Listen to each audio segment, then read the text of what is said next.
Sa kabila ng lapses umano ng gobyerno ngayong pandemya, di bababa sa 90% ang performance rating at kumpiyansa ng mga Pilipino kay Pangulong Duterte ayon sa mga survey. Here's Richard Hedarian.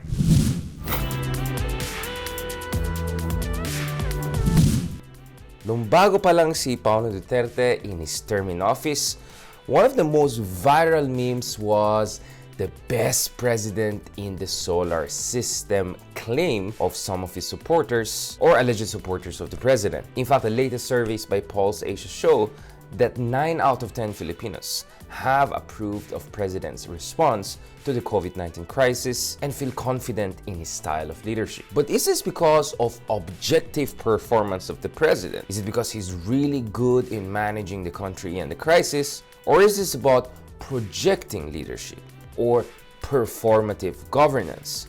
Now, if you look at the Philippines, objective conditions have actually dramatically worsened for the average Filipinos. The economy is expected to shrink by more than 7%, at least the second worst in the entire region after Thailand.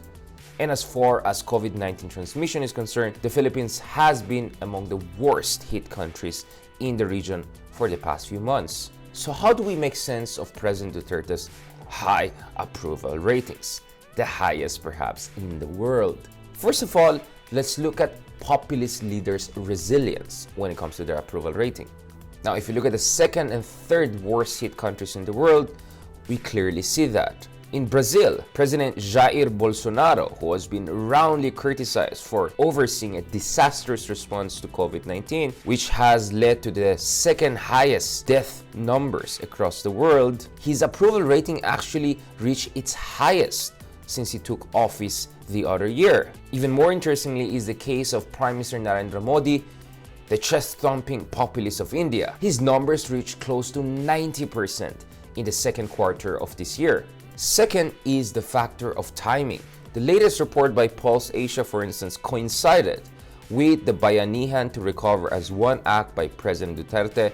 Now, that provides a fund amounting to 165.5 billion pesos to address the health crisis and concrete efforts by the government to help the ordinary people.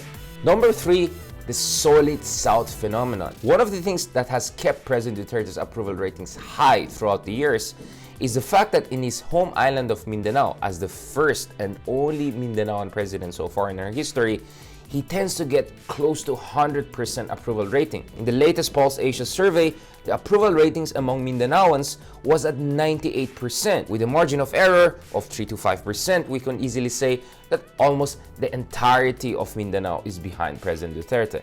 And that pushes up the average of President Duterte almost regardless of what happens in the other regions of the country. But lastly, and perhaps most importantly, we need to understand why populists do very well in surveys in recent years, or perhaps with some exceptions like President Trump of the United States. That is because of their performative governance style. It is not really the objective standards of how well they manage a crisis, and having an objective assessment is increasingly difficult in an era of disinformation and trolls. But what gives them a lot of strength is their ability to project leadership, someone who's hands-on and someone who's compassionate, someone who's almost like a father figure in the midst of crisis, anxiety, and fear.